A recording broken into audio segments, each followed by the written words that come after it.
es algo curioso, es algo extraño, de que no se menciona a la familia de este hombre y se nos dice que él está paralítico. Esto nos lleva a quizás sacar una conclusión de que muy probablemente, no podemos decir al 100%, pero muy probablemente este hombre no tenía familia. Muy probablemente este hombre, por algunas circunstancias, se había quedado solo. Ya no tenía a nadie de su familia que lo cuidara. Y en este caso, 4 amigos suyos eran los únicos que se preocupaban por él. Es muy probable que estos 4 amigos también fueran quienes le bendijeran a él, dándole quizás la comida, algo de ropa, algo para sostenerlo. Y son ellos los que escuchan de Jesús.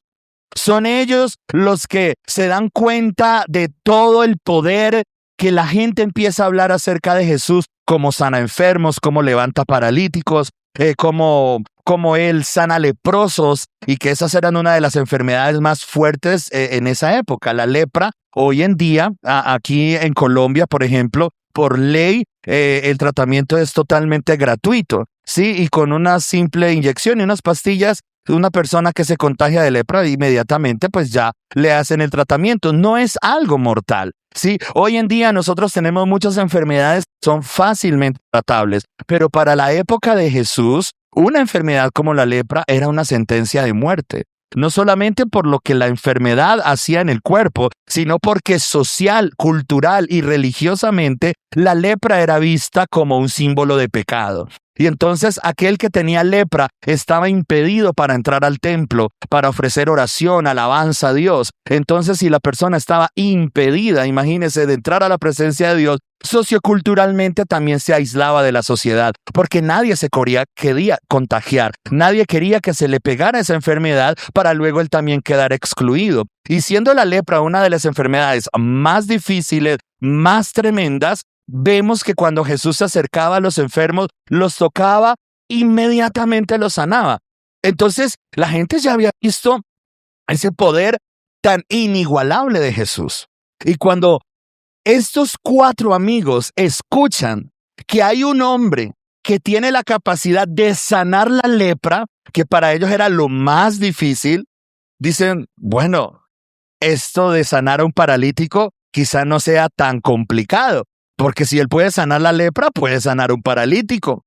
Sanó los ciegos, sanó a muchas otras enfermedades, entonces puede sanar un paralítico. Y es curioso porque en el Evangelio según San Marcos es en el capítulo 2 donde nos muestra el primer paralítico sanado. Es decir, que hasta el relato de Marcos todavía no se había visto un paralítico sanado. Me estoy refiriendo al libro de Marcos. Hasta el relato de Marcos todavía no había un paralítico sanado. Pero lo interesante es que antes, los versículos inmediatamente antes del capítulo 2 narran la sanidad de un leproso. Y como les digo, la lepra era la enfermedad que era considerada más fuerte. Entonces, podemos mirar cómo estos 4 hombres llegan a una conclusión y dicen, si Jesús tiene el poder de hacer algo tan difícil, creo que también puede hacerlo por nuestro amigo. Y ellos toman el esfuerzo, ellos toman la carga para llevar a este muchacho a Jesús. La Biblia nos narra que Jesús estaba predicando ahí en esa ciudad, y en la casa donde él estaba abarrotado de gente, estaba lleno, había gente afuera, había gente por todos los lados, y la gente estaba escuchando la predicación, pero hasta el momento Jesús no había empezado a sanar a nadie. Y ellos llegan cargando a su amigo, entre los 4, llegan cargándolo en una camilla, y ven que no hay manera de acercarse. Y era muy probable que cuando Jesús terminara la prédica y comenzara a orar por los enfermos, era muy probable que quizás no les alcanzara a ellos. Porque la Biblia nos muestra que cuando Jesús hacía sanidades, él no se quedaba ahí, por decir, todo el día sanando enfermos. Si usted ha leído la Biblia, Jesús lo que hace es sanar 1, 2, 3 enfermos y ya, se fue. Sí, él no se queda ahí. Entonces, ¿cuál era la probabilidad de que Jesús sanara a ese paralítico? Era una probabilidad muy remota. Y es muy posible de que si ellos no hubieran actuado, que si ellos no hubieran hecho algo, pues se hubieran quedado con el enfermo ahí en la camilla. Y es ahí cuando ellos toman la decisión. Es ahí cuando ellos actúan. Es ahí cuando ellos dicen, no nos podemos quedar quietos. Tenemos que hacer algo. Queremos que nuestro amigo vuelva a caminar. Queremos que nuestro amigo vuelva a tener la vida que antes tenía, una vida social, una vida activa.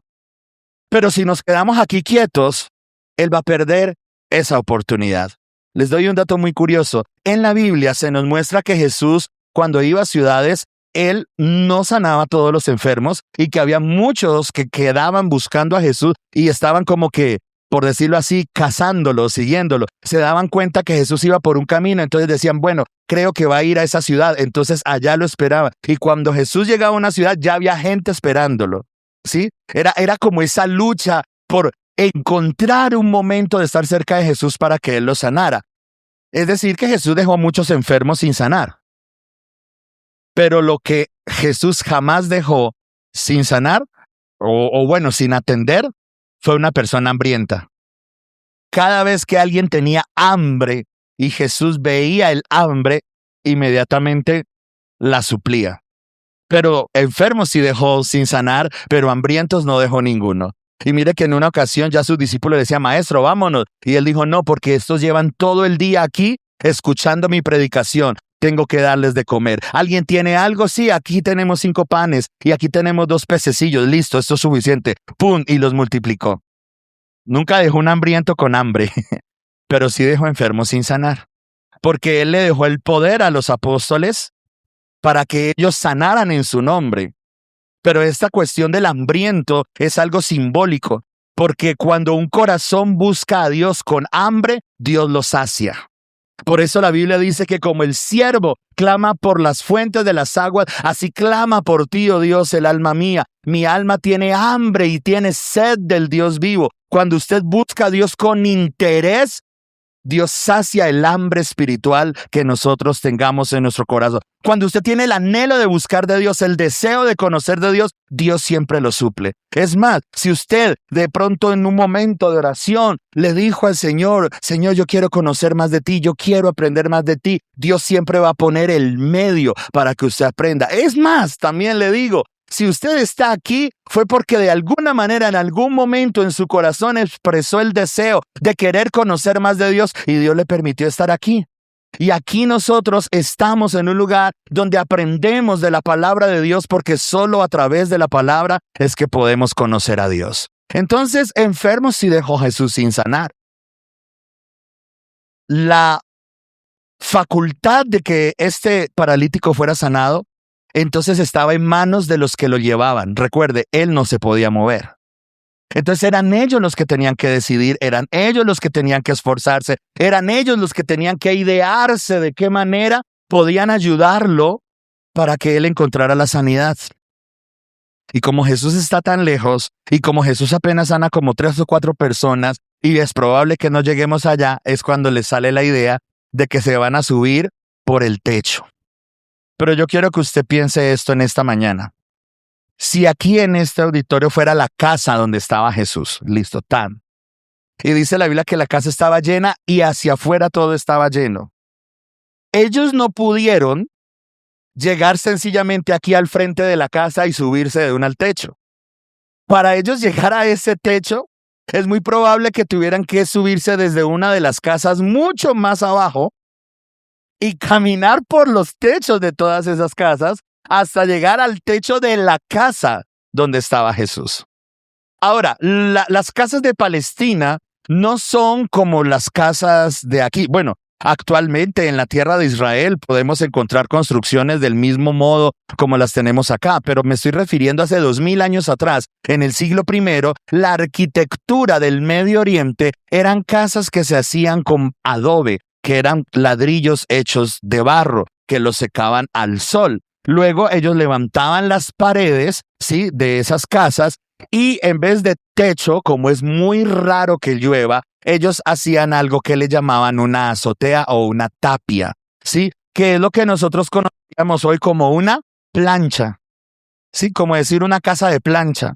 Entonces ellos hacían con barro, paja y con estructuras de madera, hacían como una especie de piso, de segundo piso, pero obviamente nadie iba a estar allá encima, ¿no?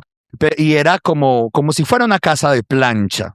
Cuando hacía mucho calor en meses de verano, a veces era probable que la gente saliera y no durmiera dentro de la casa, sino que pusiera una escalera por fuera, se subían a esa tapia, ¿sí? Y ponían una enramadita y ahí dormían para que les diera el fresco de la noche.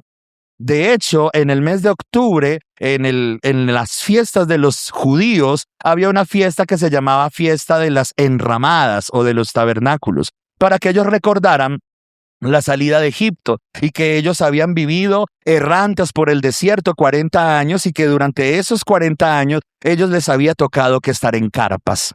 Entonces, en esa fiesta también era muy común que la gente arriba en la tapia de la casa hiciera una enramadita y ahí durmieran, ¿sí? Entonces, no pensemos en tejas como las de hoy, no pensemos en encielados de madera, de PVC o de lo que sea, no. Era esa forma en la que estaban hechas las casas de Palestina. Entonces, sí era fácil de que usted se subiera, por ejemplo, a la casa de la esquina y desde la casa de la esquina caminara hasta esta casa. Sí, era fácil, no era tan complejo, pero ellos no la tenían fácil en el sentido de que tenían que cargar con un enfermo. Ahí es donde vemos nosotros todo el proceso que ellos tuvieron que llevar a cabo para acercar a su amigo lo más cerca a Jesús. No sé cuántas casas hacia atrás habrían tenido que subirse, porque en esa época las configuraciones de los pueblos y aldeas no es como nosotros hoy. Nosotros hoy tenemos la herencia romana y luego española, sí, y por eso acá nosotros tenemos cuadras, ¿no? Y casi por lo general siempre son cuadradas y entonces hay calles y carreras. Allá en esas épocas, hace 2000 años atrás, todo el mundo empezaba a construir casa y casi y eso se volvió un montón de casas. Sí, y si usted de pronto mira yacimientos arqueológicos antiguos, ve cómo todas las casas estaban así, apeñuscadas, no habían calles, sino que aquí estaba la casa y enfrente estaba otra y que cupiera una persona caminando por ahí, ya eso bastaba. Entonces eso era, hermano, una aglomeración. Está llenísimo de gente. Entonces no sé qué tan lejos tuvieron que irse ellos para subir a ese techo y para empezar a caminar hasta llegar a la casa donde estaba Jesús. Todo eso fue un proceso, todo eso los cansó. Ahora piense, si Jesús estaba dentro de esa casa, es porque muy probablemente predicar al aire libre no era viable ese día. Y si no era viable, puede ser que estaba haciendo un solazo muy tremendo y que hacía mucho calor. Y la manera para que el maestro estuviera más cómodo y fresco y pudiera predicar era dejarlo entrar a una casa para que bajo esa sombra él pudiera predicar. Entonces, mire todo lo que está pasando aquí en esta historia. Ellos no solamente se están esforzando para cargar al paralítico, ellos no solamente se están esforzando para caminar por una cantidad de techos, sino que ellos también están soportando un solazo bien fuerte, un calor bien intenso. Pero ninguna de esas cosas los hace a ellos rendirse y siguen con su propósito. Ahora, para poder romper esa tapia, eso no lo van a romper con las manos. Para eso necesitaban ¿qué? Herramientas. Entonces, no solamente era cargar con el peso de su amigo, sino cargar con las herramientas. Y llegan ellos al lugar. Cuando ellos llegan al lugar, empiezan a romper. Y yo me quisiera imaginar la escena de Jesús ahí sentado, de Jesús ahí predicando, y que de un momento a otro empieza a caer tierra, empieza a caer pedazos de la tapia, y cuando menos piensa, ¡pum! Se cae otro pedazo. Y todos empiezan a ver que están abriendo un hueco y cuando ellos ya logran abrir un hueco con las manos empiezan a quitar ese barro y a quitarlo y todo el mundo como que se distrae.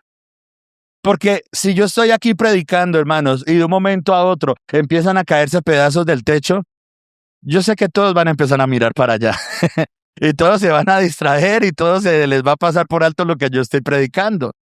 Entonces, hasta ahí podemos decir que llegó la predicación de Jesús. Y en ese momento, ellos se quedan mirando y bajan. Bajan la camilla. Bajan la camilla. Y todos, ¿qué está pasando? Y los 4 hombres allá arriba, Señor, por favor, sana a nuestro amigo. Él te necesita. Y entonces ahí vamos al versículo 5. Y si lo podemos poner nuevamente en pantalla. Versículo 5. Y al ver Jesús, ¿qué? La fe de ellos. Jesús lo hace porque vio la fe en ellos. ¿La fe de ellos la vio solo porque abrieron un hueco en el techo? ¿Jesús sabía todo lo que ellos estaban haciendo? ¿Como Dios?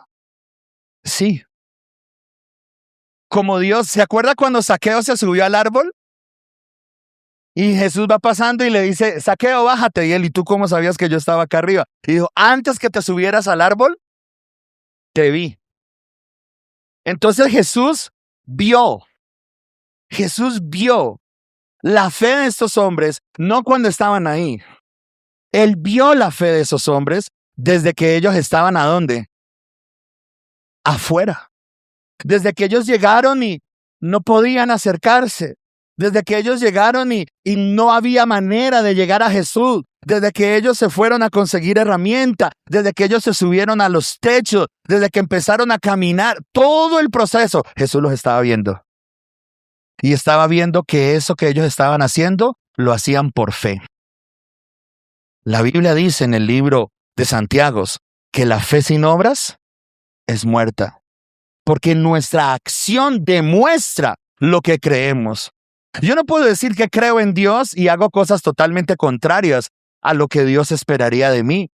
Yo no puedo decir entonces que confío en Dios y en vez de esperar en sus bendiciones, me pongo a buscar soluciones hechas a mi medida. ¿Sí? Yo no puedo decir que Dios es mi todo cuando no le estoy dando toda mi vida a Él. Entonces la fe se comprueba ¿con qué? Con acciones. Y la fe de estos hombres se comprobó con todo el esfuerzo que ellos hicieron.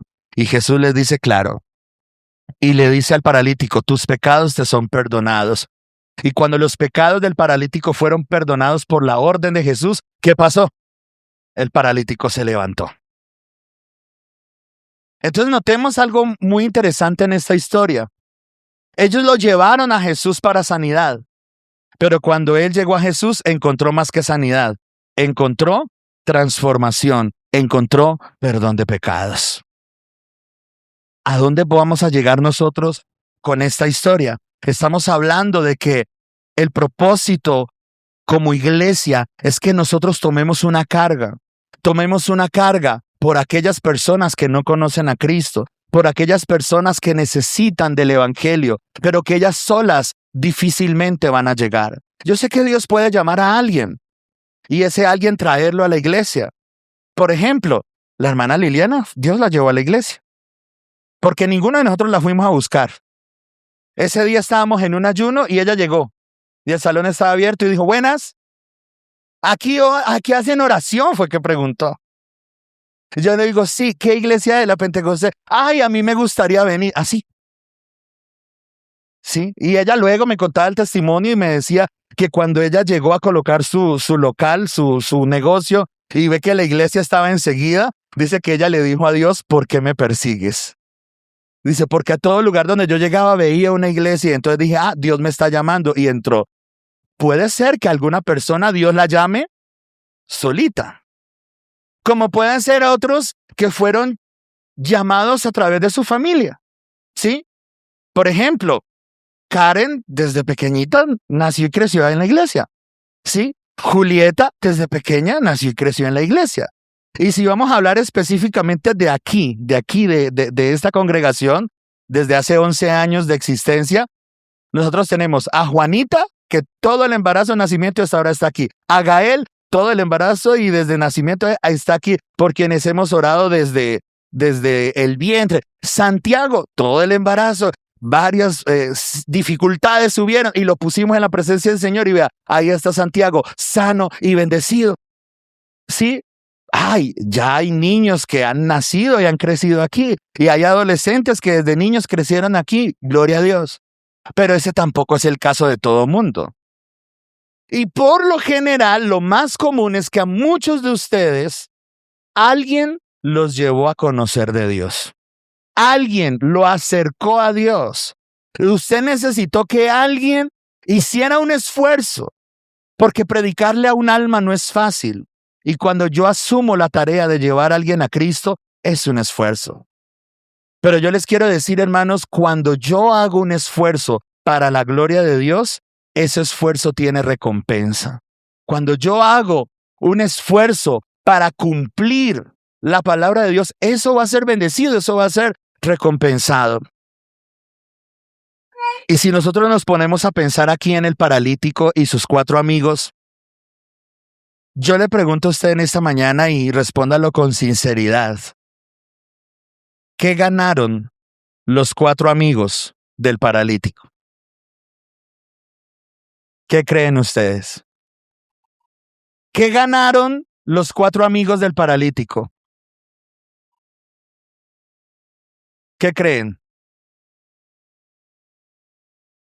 Algo tangible, algo que ellos pudieran ver, algo que ellos pudieran sentir, algo que ellos se pudieran llevar, algo que haya pasado en sus vidas. ¿Ganaron algo?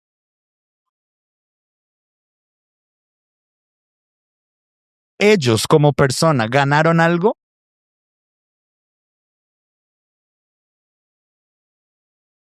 Entonces ellos para sí mismos no ganaron nada. Solo se llevaron la satisfacción de haber ayudado a su amigo. Y eso, hermanos, es lo que la Biblia define como amor. No cuando tú ganas algo, sino cuando te agradas de ver que el otro gane. ¿A ellos los felicitaron por su esfuerzo? ¿A ellos les pagaron por lo que hicieron? ¿Jesús les dijo, ahora por haber hecho esto los bendigo? No. Jesús vio la fe de ellos, pero no les dijo a ellos, tus pecados te son perdonados. Le dijo fue al paralítico. Es decir, todo lo que ellos hicieron, lo único que cosecharon fue esa satisfacción. Pero evidentemente no cosecharon nada. Y por eso es que a muchas personas se les parece tan difícil predicar el evangelio. Porque dice, bueno, ¿y yo qué gano? Porque siempre estamos pensando primero en nosotros. ¿Qué gano yo? Entonces, esto es lo mismo que con la intercesión. Cuando uno invita a una persona a un grupo de intercesión, muchas veces dice, bueno, ¿van a orar por mí? No, vamos a orar por otros. Claro, es que estar en un grupo de intercesión es yo madrugar en las mañanas a orar, no por mí, sino por otros. Pero es que yo también tengo problemas, sí, pero hoy no vamos a orar por nuestros problemas, vamos a orar por los problemas de otros. Y eso es duro, porque a mucha gente no le va a gustar, porque va a decir, no, pues si yo voy, yo necesito es que me den algo a mí o que yo reciba algo de mí mismo. Pero ahí es cuando la Biblia nos habla acerca de que el verdadero amor es el que todo lo sufre, es el que todo lo espera, es el que todo lo soporta, es el que no busca lo suyo, es el que no hace nada indebido, no se goza de la injusticia, sino que se goza de la verdad. Es decir, el gozo del verdadero amor no es lo que recibe para sí, sino lo que aquel a quien ama ve que pueda recibir y que yo puedo ayudar para que él pueda recibir. Yo le pregunto a ustedes, papás y mamás, de acuerdo a la edad que tienen sus hijos ahora, si usted se pone a hacer cuentas, ¿cuánto ha gastado en sus hijos? Pero ya dijeron, ¿y cuánto sigue gastando? Sí, bueno, hermano, yo conozco casos de personas. He llegado a unas historias muy tristes de madres que están solas. Y ahorita el año pasado, cuando estuve abordando ese trabajo psicosocial en las comunas de aquí de Popayán, hermanos, las historias que le llegaban a consultorio de esas personas son complejas y son realidades sociales difíciles. Y había un caso de una señora que tenía 3 hijos varones, 3 hijos varones.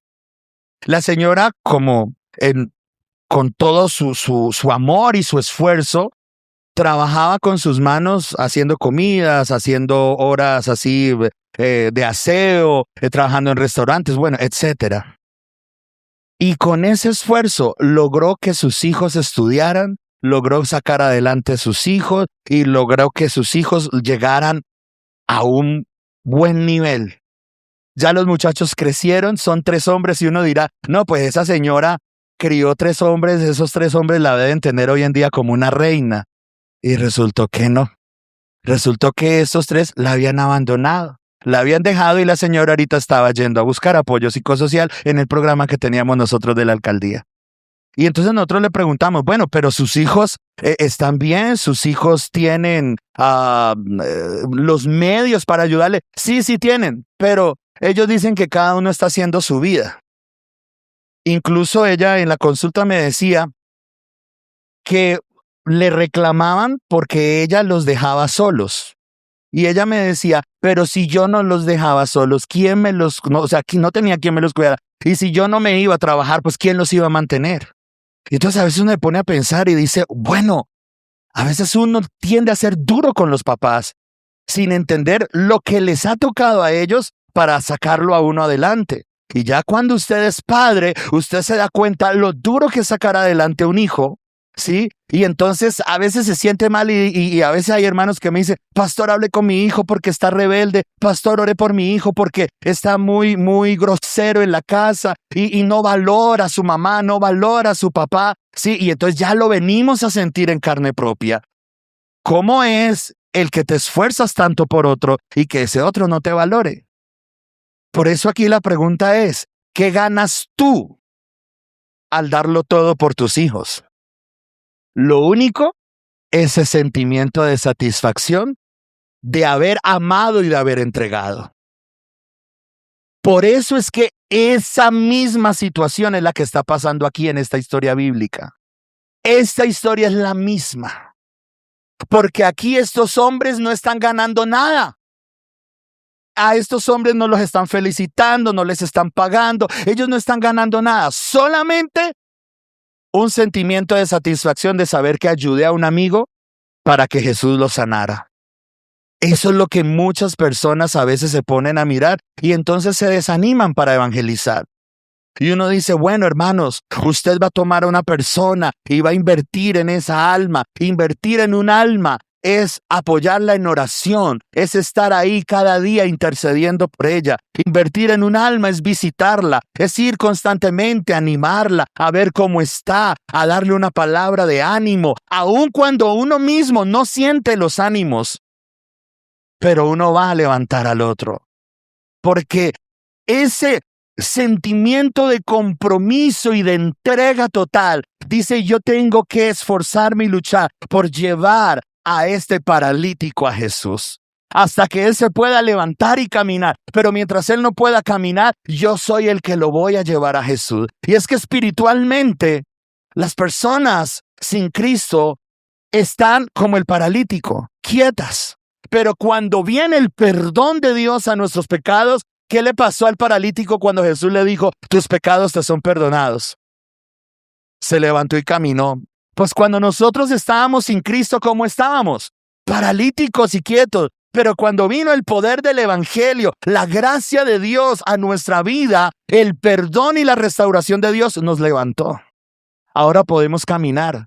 ¿Y hacia dónde caminamos? Por el camino del evangelio hacia la vida eterna. Como dice la Biblia, por el camino angosto, que no es fácil, porque es un camino estrecho, porque es un camino de dificultad, pero que no vamos solos, que Jesucristo va con nosotros.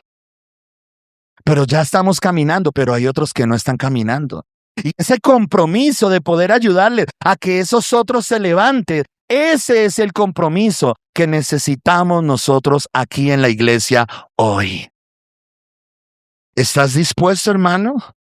¿Estás comprometido a poder cumplir la gran comisión? Y eso lo hablábamos hace 8 días. ¿Y cuál es esa gran comisión? Id y haced discípulos. Tomar esa carga por otro es una demostración grande de amor y te va a dar una satisfacción enorme. Pero no pienses entonces que, bueno, pastor, ¿y cuánto me va Dios a bendecir? Porque a veces hay personas que dicen, ay, pastor, pero yo estoy haciendo tal cosa y hasta ahora no he visto la bendición. Es que yo estoy colaborando en la iglesia allá en la cocina, pero hasta ahora yo no me he ganado un chance. No, pues no piense eso no va a pasar. Porque es que el problema es que nosotros estamos acostumbrados en esta vida a que queremos premio, a que queremos reconocimiento, a que queremos aplauso. Sí, y entonces si yo hice el aseo en la iglesia, estoy esperando a que el pastor desde el púlpito diga, oh, el hermano fulano, la hermana fulana, gracias por hacer el aseo. Y entonces como no dijeron que yo hice el aseo, yo no vuelvo a hacer el aseo porque ni las gracias me dieron.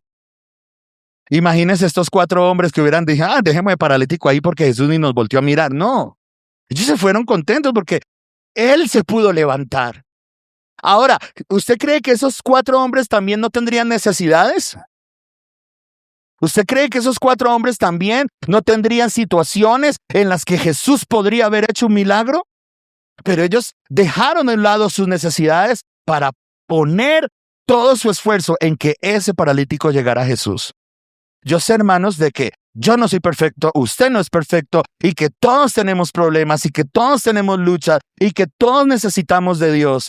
Pero ¿sabe una cosa? Por lo menos usted puede caminar. Y lo estoy hablando espiritualmente. Por lo menos usted puede caminar. Pero hay otros allá afuera que son familia suya, que son amigos suyos, que son conocidos y compañeros suyos, que ellos no pueden caminar. Usted está caminando porque cuando Cristo perdonó sus pecados, usted se levantó y espiritualmente va camino al cielo y camino a la gloria. Pero ellos no.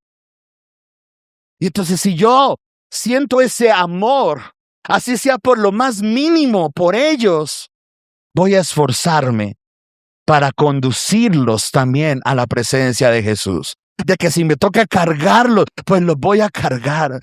Y entonces a veces dicen, no, pastor, es que yo fui y le dije a Julano, ve, acompáñame al culto. Ay, no, qué pereza. Entonces yo no vuelvo a invitar a nadie. Hermano, a la primera usted no le van a decir que sí. Es un esfuerzo, es una dedicación, es un sacrificio. Pero cuando veamos los frutos de ese trabajo, le aseguro, hermanos, que la emoción y la satisfacción que usted va a sentir en su corazón habrá valido la pena. O si no, yo le pregunto a todas las que son madres, ¿cuán trabajoso fue su parto?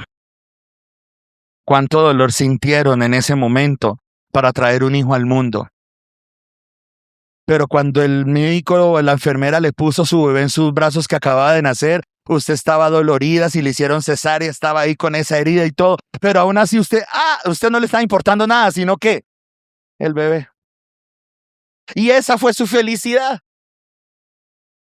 Y esa va a ser la satisfacción que nosotros vamos a ver cuando uno de esos que estamos acercando a Jesús nazca de nuevo para salvación.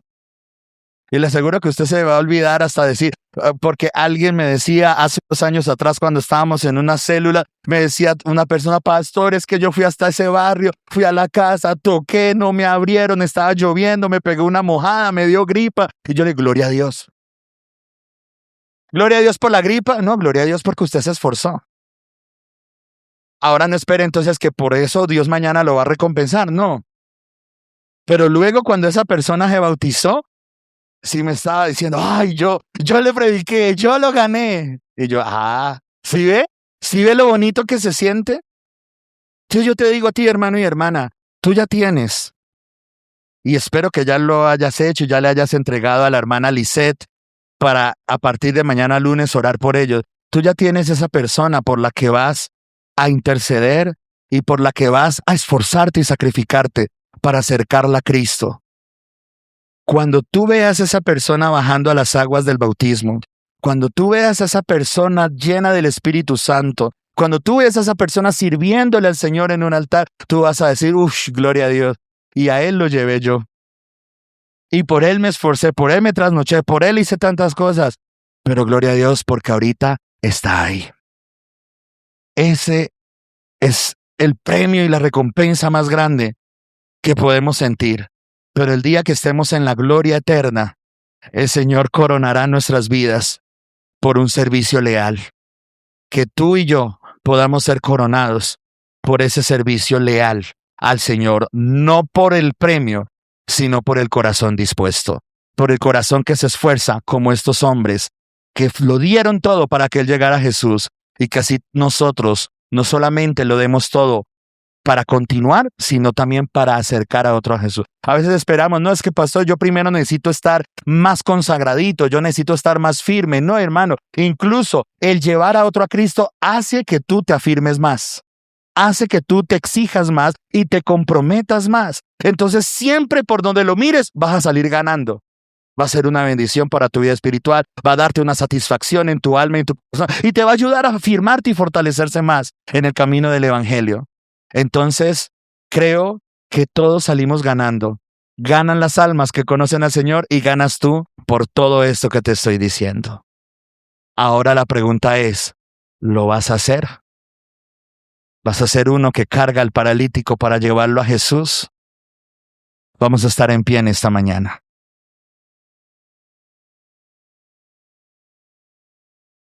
Y yo te invito a que cierres tus ojos por un momento y vamos a orar. Y vamos a pedirle al Señor que Dios nos ayude a tener un corazón dispuesto para amar de esa manera incondicional, para amar de esa forma que no espera nada a cambio, sino que se entrega todo por el servicio de Dios y para llevar almas a Cristo. Padre, en el nombre de Jesús, te damos gracias, mi amado Dios y Salvador, en esta mañana, por esta palabra de bendición que nos has dado. Gracias por cada corazón, gracias por cada vida, Señor, a la cual tú has hablado. Gracias, bendito Dios y Padre bueno, porque tú, Señor, nos has ayudado a llegar hasta aquí. Y por el esfuerzo que otros hicieron por nosotros, es que estamos aquí también. Hubo hermanos que oraron por nosotros, hubo pastores que dedicaron tiempo para enseñarnos la palabra, hubo muchas personas a nuestro alrededor que nos ayudaron e invirtieron en nuestras vidas, y ahora estamos aquí. Gracias, Señor. Los bendecimos a ellos por esa bonita labor que hicieron en nosotros. Y ahora yo te pido, Padre Celestial, por cada hermano, por cada hermana de esta iglesia, por cada uno de los que en este lugar, en esta mañana, ha tomado la carga, ha tomado, bendito Dios, el sacrificio, y dice, yo voy a asumir el reto de poder llevar un alma a la presencia de Dios, de poder acercar a una persona a Cristo, de poder acompañarla así cuando todavía no puede caminar, hasta el día que ella ya pueda pararse firme y seguir hacia adelante, así como ahora yo estoy en este camino. Yo te pido, Señor, en el nombre de Jesús, que traigas un corazón, bendito Dios, de un amor inmenso en cada hermano, en cada hermana de esta iglesia, para que con toda disposición puedan tomar en este momento la determinación para levantarte y decir, Señor, quiero hacer tu voluntad en el nombre de Jesús. Amén. ¿Cuántos dan gloria a Dios? ¿Cuántos le dan un aplauso de alabanza al Señor Jesucristo en esta mañana? Gloria al Señor Jesús.